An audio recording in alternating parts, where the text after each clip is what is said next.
Hi ಎಲ್ಲರಿಗೂ. ಇವತ್ತಿನ recipe ಏನು ಗೊತ್ತಾ? ಸ್ವೀಟ್ ಮಖಾನ. ಸೊ ಇದನ್ನು ಒಂದು ಸಲ ಎಲ್ಲರೂ ಟ್ರೈ ಮಾಡಲೇಬೇಕು. ನಾನಂತೂ ಸಾಕಾದ ಇಷ್ಟ ಆಯಿತು ನನಗೆ, ನನ್ನ ಮಗನಿಗೂ ತುಂಬ ಇಷ್ಟ ಆಗಿದೆ.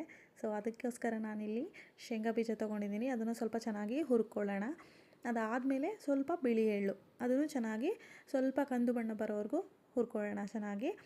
ಓಕೆ, ನೆಕ್ಸ್ಟ್ ಮಖಾನನೂ ನಾನು ಚೆನ್ನಾಗಿ ಸ್ವಲ್ಪ ಹೊತ್ತು ಫ್ರೈ ಮಾಡಿದ್ದೀನಿ, ಯಾಕಂದರೆ ಅದು ಸ್ವಲ್ಪ ಮೆತ್ತಗಿತ್ತು. ಕ್ರಂಚಿ ಇರಲಿ ಅಂತ ನಾನು ಸ್ವಲ್ಪ ಫ್ರೈ ಮಾಡ್ಕೊಂಡಿದ್ದೀನಿ. ಜಾಸ್ತಿ ಬಿಸಿ ಏನು ಬೇಡ, ಸ್ವಲ್ಪ ಹೊತ್ತು ಹುರ್ಕೊಳ್ಳಿ ಸಾಕು.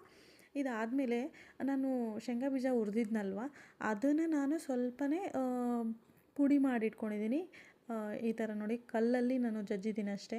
ಆಮೇಲೆ ಸ್ವಲ್ಪ ಬೆಲ್ಲ ತೊಗೊಂಡಿದ್ದೀನಿ. ಆ ಬೆಲ್ಲನ ಒಂದು ಕುಕ್ಕರಿಗೆ ಹಾಕಿ ಸ್ವಲ್ಪನೇ ನೀರು ಹಾಕಿ ಚೆನ್ನಾಗಿ ಕುದಿಸ್ಕೊಳ್ಳೋಣ.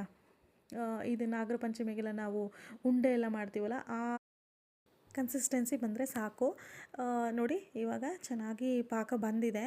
ನಾನು ಇದಕ್ಕೆ ಇವಾಗ ಹುರಿದಿಟ್ಟಿರೋ ಮಖಾನ ಮತ್ತು ಶೇಂಗಾ ಬೀಜ, ಅದಾದಮೇಲೆ ಎಳ್ಳು ಎಲ್ಲ ಹಾಕಿ ಚೆನ್ನಾಗಿ ಮಿಕ್ಸ್ ಮಾಡೋಣ. ಸ್ವಲ್ಪ ಲೋ ಫ್ಲೇಮಲ್ಲಿ ಇಟ್ಕೊಂಡು ಚೆನ್ನಾಗಿ ಮಿಕ್ಸ್ ಮಾಡಿ ಸ್ವಲ್ಪ ಏಲಕ್ಕಿ ಪುಡಿ ಕುಟ್ಟಿ ಹಾಕ್ತಾಯಿದ್ದೀನಿ ನಾನು ಇದಕ್ಕೆ. ಸ್ವಲ್ಪ ಚೆನ್ನಾಗಿರುತ್ತೆ ಟೇಸ್ಟ್ ಅಂತ. ಆ್ಯಕ್ಚುಲಿ ಹಾಕಿದ್ರು ಓಕೆ, ಇಲ್ಲಾಂದರೆ ಇಲ್ಲ. ಮತ್ತು ಅದನ್ನ ಒಂದು ತಟ್ಟೆಗೆ ಸರ್ವ್ ಮಾಡಿಕೊಂಡು ಎಲ್ಲನೂ ಒಂದು 5 ನಿಮಿಷ ತಣ್ಣಗಾಗಕ್ಕೆ ಬಿಡೋಣ. ಅದಾದಮೇಲೆ ಸರ್ವ್ ಮಾಡಿ ತುಂಬ ಚೆನ್ನಾಗಿರುತ್ತೆ ಆ್ಯಕ್ಚುಲಿ.